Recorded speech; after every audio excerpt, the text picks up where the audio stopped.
दोस्तों आप सभी का हमारे YouTube चैनल SPCS ऑफिशियल में आपका स्वागत है। आइए हम आज मैथ में संख्या पद्धति का अध्ययन करते हैं। तो संख्या पद्धति में हमारा पहला हमारा जो पॉइंट है वह अंक है, डिजिट। तो अंक किसे कहते हैं? तो अंक ऐसे चिन्ह होते हैं जो संख्याओं के लिए प्रयुक्त होते हैं। अंक ऐसे चिन्ह होते हैं जो संख्याओं के लिए प्रयुक्त होते हैं। दार्शनिक प्रणाली में कुल 10 अंक होते हैं, जो आपको उदाहरण के तौर पे देखिए 1 2 3 4 .9 मतलब 1 से 9 तक, और वह 0 भी इसमें शामिल होता है। तो ये हमारे अंक हैं। तो अंक जो होती है वह संख्या की छोटी इकाई होती है। तो 1 2 3 4 ये हमारे जो हैं दार्शनिक प्रणाली के 10 कुल अंक हैं। अगला हम पढ़ेंगे संख्या क्या होती है, जिसको नंबर कहते हैं इंग्लिश में। संख्या अंक या अंकों के समुदाय को संख्या कहते हैं। जो अंक है, अंक हमारा 1 2 3 है। अब इनसे जो संख्याएं बनती हैं, देखिए 1 हमारा अंक है, 2 भी हमारा अंक है, और 13 जो है 13 है, जो 13 इसमें 2 अंक हैं, लेकिन इससे यह संख्या बनी है। तो 1 और 3 से संख्या बनी है, जो एक समुदाय है। तो यह हमारी संख्या है, ये भी संख्या है। अंक भी संख्या है और अंकों का जो समुदाय है वो भी संख्या है। तो यह देखिए 1 अंकों की संख्या हुई, और यह 2 अंकों की संख्या हुई, और यह 3 अंकों की संख्या है।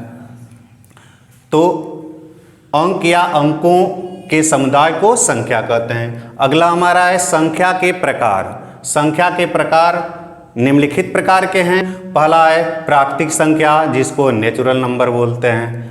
पूर्ण संख्या होल नंबर होगी। पूर्णांक संख्या इंटीजर नंबर होता है। और परिमेय संख्या रेशनल नंबर, और अपरिमेय संख्या इरेशनल नंबर होता है। सम संख्या इवन नंबर, और विषम संख्या ऑड नंबर, और ऋण या भाज्य संख्या प्राइम नंबर, और भाज्य यौगिक संख्या किसको कहते हैं? क्या कंपोजिट नंबर को। वास्तविक संख्या रियल नंबर। अब आइए इन सभी का विस्तार से वर्णन करेंगे। तो प्राकृतिक संख्या क्या है?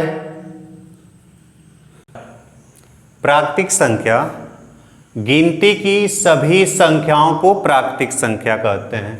जो भी हम काउंट करते हैं वस्तुओं को, 1 2 3 4 5 सारी वस्तुओं को हम काउंट करेंगे, वही संख्या हमारी क्या कहलाती है?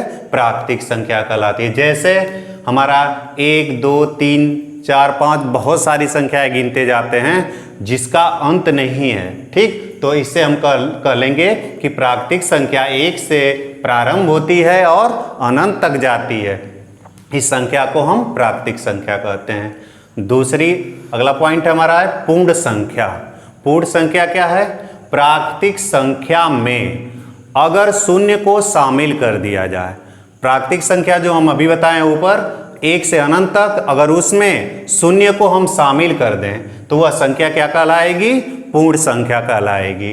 तो पूर्ण संख्या क्या है? देखिए, अगर इसके आगे हम 0, प्राकृतिक संख्या के आगे अगर 0 सम्मिलित कर देते हैं तो यह संख्याएं क्या कहलाएंगी? पूर्ण संख्याएं कहलाएंगी। तो 0 से स्टार्ट हो रही है और अनंत तक जा रही है, यह संख्या हमारी पूर्ण संख्या है। फिर अगला पॉइंट हमारा है पूर्णांक संख्या। पूर्णांक संख्या क्या है? आइए देखते हैं। ऋणात्मक प्राकृतिक संख्या तथा धनात्मक प्राकृतिक संख्या। इसमें देखिए ये संख्याएं थी, इसमें अब प्लस और माइनस को लिया जा रहा है, ठीक। कि प्राकृतिक संख्या है, लेकिन ये एक धन है और एक माइनस है और एक धन है, ठीक, प्लस है।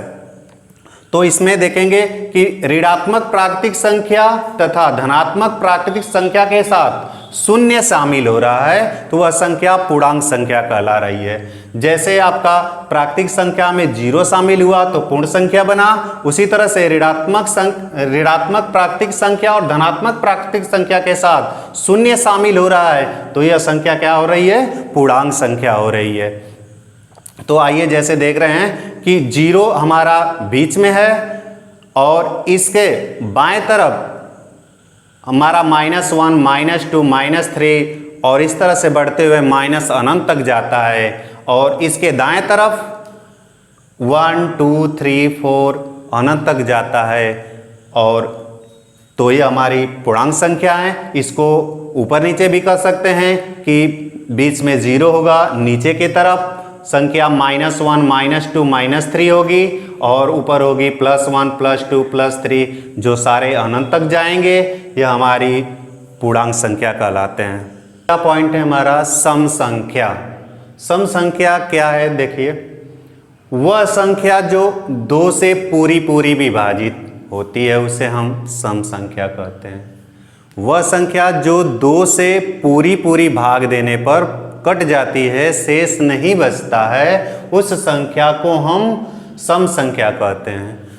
जैसे 2, 4, 6, 8, 10, 12 और अनंत तक जाती है, यह संख्या हमारी सम संख्या है। और इस संख्या को दूसरे रूप से क्या देखते हैं कि जिस संख्या के अंत में 0 हो, 2 हो, जिस संख्या के अंत में 0, 2, 4, 6, 8 अगर यह पांचों संख्याएं आएंगी तो वह संख्या हमारी सम संख्या कहलाएगी। जैसे आपको नीचे दिया गया है, यह बड़ी संख्या है, इसको बिना भाग दिए हुए हम देख लेंगे कि इस संख्या का जो इकाई का अंक है इस पांचों में से है कि नहीं। 0, 2, 4, 6, 8 इन पांचों संख्याओं में से इकाई का अंक मिलता है तो यह संख्याएं सम संख्याएं कहलाती हैं। जैसे आपका देख रहे हैं इसमें कि 3642 है तो इसमें 2 जो हमारा है यह इकाई का अंक है, यह इसमें शामिल है तो इसको हम कहेंगे सम संख्या। उसी तरह से यह इतनी बड़ी संख्या है तो इसमें देखेंगे कि जो 8 है यह इकाई का अंक है जो इसके बराबर है, मतलब इन संख्याओं में से 8 जो मिला है यह हमारी सम संख्या है। फिर अगला हमारा है विषम संख्या। विषम संख्या किसे कहते हैं, आगे चलें। वह संख्या जो 2 से पूरी विभाजित न हो, मतलब वह संख्या जो 2 से भाग देने पर पूरी न कटे, कुछ शेष बचे, ठीक, वह संख्या क्या कहलाएगी, विषम संख्या कहलाएगी। जैसे आपका 1, 1, 3, 5, 7, 9, 11, 13 अनंत ले जाए, ये हमारी विषम संख्या कहलाती है। तो सबसे छोटी विषम संख्या हमारी 1 है, ठीक। बड़ी विषम संख्या कोई मालूम नहीं कर सकता है, अनंत हो सकती है।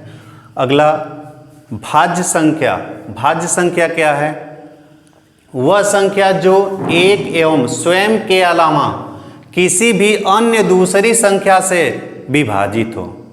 कराए कि 1 और स्वयं को छोड़ करके दूसरी संख्या से वह संख्या कटे तो वह संख्या क्या कहलाएगी, भाज्य संख्या कहलाएगी। जैसे 4, 6, 8, 9, 10 ये सारी हमारी क्या है, भाज्य संख्या है। तो 4 जो हमारा सबसे छोटी भाज्य संख्या है। अगला हमारा अभाज्य संख्या। अभाज्य संख्या क्या है, वह संख्या जो 1 एवं स्वयं के अलावा किसी भी अन्य संख्या से विभाजित न हो। इसी का अपोजिट है, भाज्य का अपोजिट हमारा क्या है, अभाज्य संख्या। जो 1 और स्वयं के अलावा किसी से भी कट रहा है तो वह हमारा भाज्य संख्या हो रही है। और जो 1 एवं स्वयं के अलावा किसी भी संख्या से न कटे, खाली 1 से कटे और जो संख्या उससे कटे, वह संख्या क्या कहलाएगी, अभाज्य संख्या। जैसे 2, 3, 5, 7, 11 यह हमारी अभाज्य संख्या है। इसमें सबसे छोटी अभाज्य संख्या हमारी 2 है। अगला पॉइंट परिमेय संख्या। परिमेय संख्या क्या है? जिस संख्या को p बाई क्यू के रूप में लिखा जाता है, जिस संख्या को p बाई क्यू के रूप में लिखा जाता है तथा q का मान शून्य न हो। किसी भी संख्या को p बाई क्यू के रूप में, भिन्न के रूप में लिखें, लेकिन जो हर है उसका मान शून्य न हो, उसे परिमेय संख्या कहते हैं। जैसे आपको 2/3 है, यह हमारी क्या है? परिमेय संख्या है। अगर इसको 2/0 कर दें तो यह हमारी परिमेय संख्या नहीं है। जैसे आपको यहाँ पे दिया गया है 1 1 है, 1 के नीचे हमेशा हम 1 रख लेते हैं, भिन्न बन जाता है। इसका मान है कड़ी में 4, कड़ी में जो 4 है इसको हम कड़ी का मान निकालेंगे तो 2 × 2 हो जाएगा अंडर रूट, और इसके बटा 1 करेंगे तो यह 2 बार अंदर है, रूट में है तो 1 होगा, और यह इसका मान 1 है, तो यह हमारा भिन्न में बन गया। तो इसलिए हमारी यह संख्या क्या है? परिमेय संख्या। ए भिन्न के रूप में है, यह है। माइनस है तो ये नहीं है कि यह परिमेय संख्या नहीं है, माइनस भी है, इसके नीचे हम 1 लिख सकते हैं, तो ये हमारी क्या है? परिमेय संख्या है। तो अगला हमारा है अपरिमेय संख्या। अपरिमेय संख्या क्या है? जिस संख्या को p बाई क्यू के रूप में नहीं लिखा जाता, मतलब जिसको भिन्न के रूप में न लिखें, उसे अपरिमेय संख्या कहते हैं। अर्थात या जैसे एक संख्या है, मान लीजिए 22/7 है, 22/7, जिसको जिसका पाई का मान है, पाई का मान कितना है? 22/7। तो देखेंगे कि यह संख्या 22 में हम 7 की डिवाइड करेंगे तो 7 × 21 1 होगा, और यहाँ पे पॉइंट रख देंगे, 0 हो जाएगा। 7 1 कम 7 और 3 हो जाएगा, और यहाँ पे फिर 0 हो जाएगा, 7 चौक 28। ठीक, तो यह बार बार, इसके बाद यह पुनरावृत्ति नहीं हो रही है, अलग अलग हो रहा है। तो वही कह रहा है कि अर्थात संख्या को दशमलव रूप में, इस संख्या को 22/7 को हम दशमलव में ले गए तो कह रहा है कि बदलने पर, दशमलव में बदल दिए तो संख्या की पुनरावृत्ति नहीं हो रही है। जैसे यह है, पुनरावृत्ति नहीं हो रही है। जैसे हम देखेंगे कि जैसे हम देख रहे हैं, यहाँ पे ही ले लें, 10 में 3 की भाग कर देंगे, 10 में 3 की भाग देंगे तो 3 तिली के 9 होगा। अब घटा देंगे तो 1 आएगा, फिर पॉइंट रख देंगे 10, फिर 3 तिली के 9, फिर यह इस तरह से जाता रहता है। ठीक, तो ये हमारा क्या है? अपरिमेय संख्या नहीं है। ठीक, तो इस तरह से हम कहेंगे कि संख्या को दशमलव में बदलने पर संख्या की पुनरावृत्ति न हो, नहीं संख्या का अंत हो। देखिए यहाँ पे संख्या का अंत नहीं हो रहा, बार बार यह बढ़ता हुआ चला जाएगा, कभी कटेगा नहीं, तो यह संख्या हमारी अपरिमेय संख्या कहलाती है।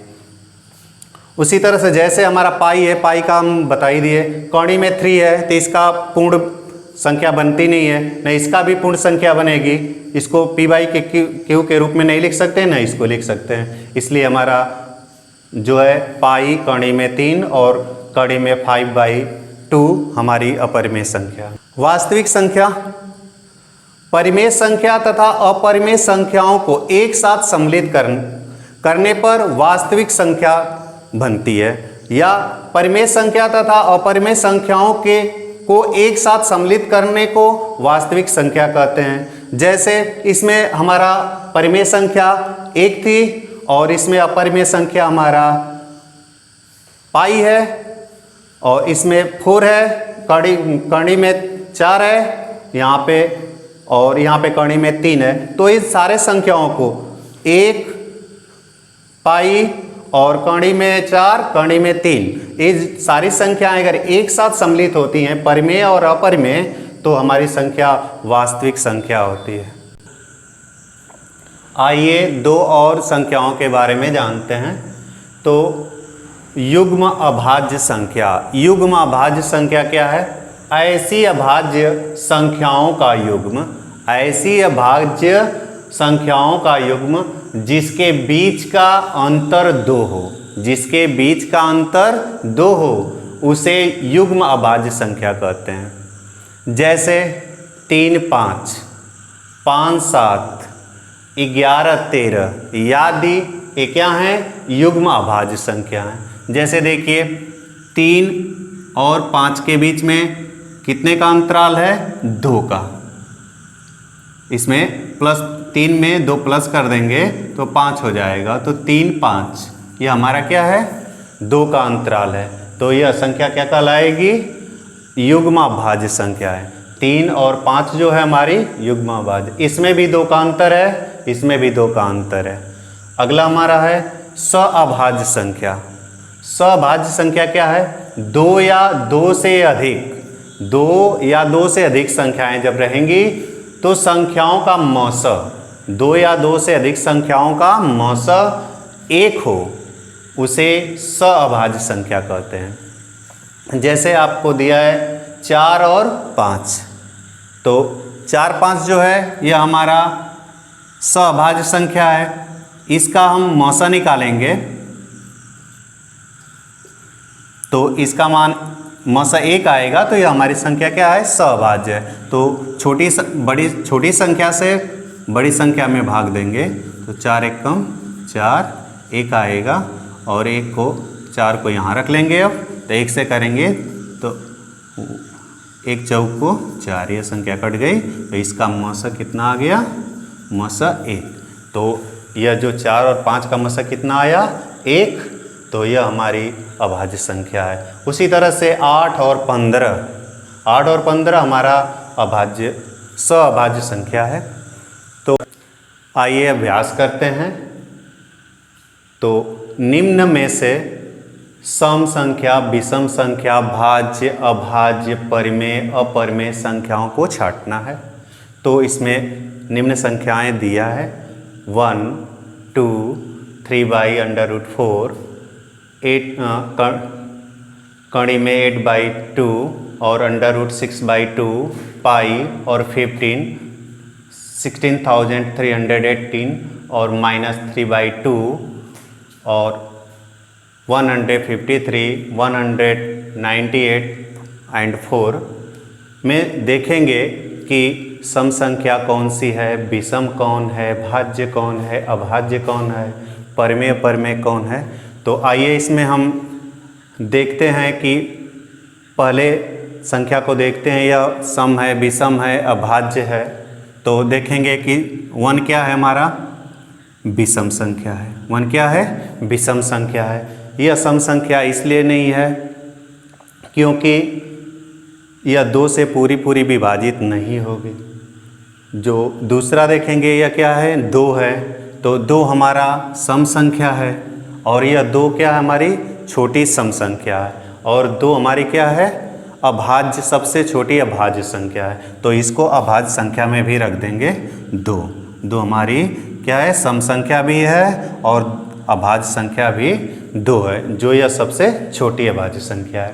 फिर अगला देखेंगे 3/4 या 3√4। यह देखेंगे यह कौन सी संख्या है। तो हम इसको सॉल्व करेंगे तो 3/√4 को हम लिख सकते हैं 2 × 2। ठीक, तो इसमें 3/2 होगा। कड़ी जब निकालते हैं इसका तो 2 जब जोड़ा होता है तो एक बाहर आ जाता है। तो हम निकाल लेंगे 3/2। तो 3/2 निकला। तो यह क्या है? हमारी परिमेय संख्या p/q के रूप में आया 3/2। तो ये आया है तो हमारा अंडर रूट क्या हो जाएगा? 3/4। ये हमारा परिमेय संख्या है। फिर इसको चलते हैं √8/2 को कड़ी में 8/2 को देखते हैं। तो इसको सॉल्व कर लेंगे तो इसको अंडर डिवाइड कर देंगे तो 8 कड़ी में 4 होगा। तो इसका हम निकालेंगे अंडर रूट।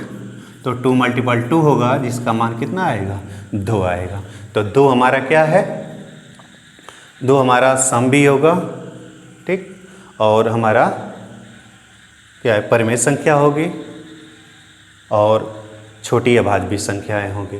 तो इसको हम क्या लिख सकते हैं, सम संख्या और अभाज्य संख्या लिख सकते हैं। और क्या सम संख्या हो गई, अभाज्य संख्या हो गई और परिमेय संख्या हो गई।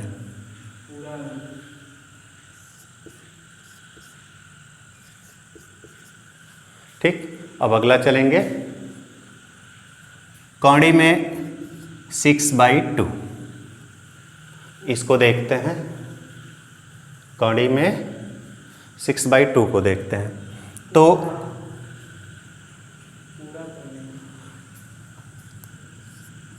6/2 को देखेंगे कि इसको भी अंडर रूट करेंगे तो यह किसी से कटेगी नहीं। ठीक, क्योंकि करेंगे 2/3 2 × 3/2 हो जाएगा, तो इसका कोई जोड़ा नहीं बन रहा है, इसलिए यह नहीं निकलेगा। तो ये हमारी क्या होगी, अपरिमेय संख्या होगी। तो अपरिमेय संख्या हमारी क्या होगी, कौड़ी में 6/2। और तो फिर पाई का देखेंगे। पाई हमारी क्या है, अपरिमेय संख्या है। लेकिन इसको देखेंगे कैसे अपरिमेय संख्या है, क्योंकि पाई का मान कितना होता है, 22/7 होता है। तो इसको जब हम सॉल्व करेंगे तो 22 में हम 7 की भाग दे देंगे, तो 7 × 21, 1 बचेगा। यहाँ पे पॉइंट रखेंगे तो 0 बढ़ जाएगा। तो 7 × 1 = 7, फिर 3, इस तरह से यह बढ़ता हुआ जाता है। तो यहाँ पे पॉइंट रख करके 0 बढ़ा लेंगे, तो 7 × 4 = 28, इस तरह से 2 यह बढ़ता जाता है। इसलिए हम इसे अपरिमेय संख्या कहते हैं, क्योंकि यह हमारा पुनरावृत्ति नहीं कर रहा है। अगला है हमारा क्या नाम है, 15 है। तो 15 हमारा क्या है, यह हमारा विषम संख्या है। 15 हमारी क्या है, विषम संख्या। और यह भाज्य भी संख्या है। 15 हमारी क्या है, भाज्य संख्या है। ठीक, और अब अगला चलेंगे, देखेंगे 16,380। यह क्या है, 16,380 हम देख लेंगे कि बड़ी संख्या है। तो हम अभी आगे बताए थे कि जिस संख्या के अंत में या जिस संख्या के इकाई का मान 0 हो, 2 हो, 4 हो, 6 हो, 8 हो। ठीक, यहाँ पे 2, 4, 6, 8 हो तो वह संख्या क्या कहलाएगी, सम संख्या कहलाएगी। तो हमारी सम संख्या क्या है, 16,380। फिर अगला चलेंगे हम, -3/2। -3/2 क्या है, -3/2 क्या है,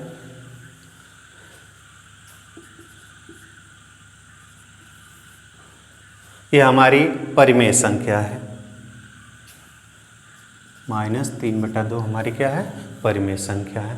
फिर इसको देखते हैं, यह विषम संख्या है, क्योंकि अंत में इसके क्या है, 3 है। तो विषम संख्या का क्या होता है, 1 हो, 3 हो, 5 हो, 7 हो, 9 हो, जिस संख्या के अंत में। ठीक, 153 में देखेंगे, जिस संख्या के अंत में अगर 1 हो, 3 हो, 5 हो, 7 हो, 9 हो, वह संख्या क्या कहलाएगी, हमारी विषम संख्या कहलाएगी। तो 153 जो है हमारी विषम संख्या है। और यह भाज्य संख्या भी है ना, जैसे देखिए यह 3 का डिवाइड है। ठीक, तो यह हमारी भाज्य संख्या है, 3 से कट जाएगा, 3 5 सा 15 और 3 3 1 सा 3। तो हमारा यह संख्या क्या है, भाज्य है। ठीक, फिर अगला बढ़ते हैं, 198 198। ये क्या है, ये भी देखेंगे, ये हमारी सम संख्या है। क्यों, क्योंकि जो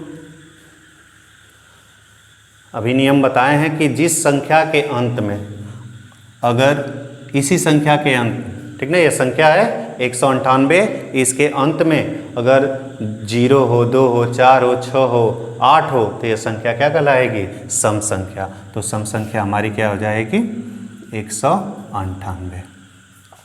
और फिर इसके बाद देखेंगे यह भाज्य संख्या है, अपने और स्वयं के अलावा दूसरी भी संख्याओं से कट रही है, तो 198 हमारी क्या है? भाज्य संख्या है। अब अगला चलते हैं 4। लास्ट हमारा है डिजिट 4। 4 क्या है? 4 देख रहे हैं कि यह सम संख्या है, ठीक, तो 4 हमारा सम है। फिर और यह हमारी भाज्य संख्या है, जो कि सबसे छोटी हमारी भाज्य संख्या क्या है? 4 है, 4 है। अगर आप लोगों को इसमें से कोई प्रॉब्लम है तो आप कमेंट कर करके हमें बता सकते हैं या पूछ सकते हैं। हम अगले वीडियो में मिलेंगे, तब तक के लिए धन्यवाद।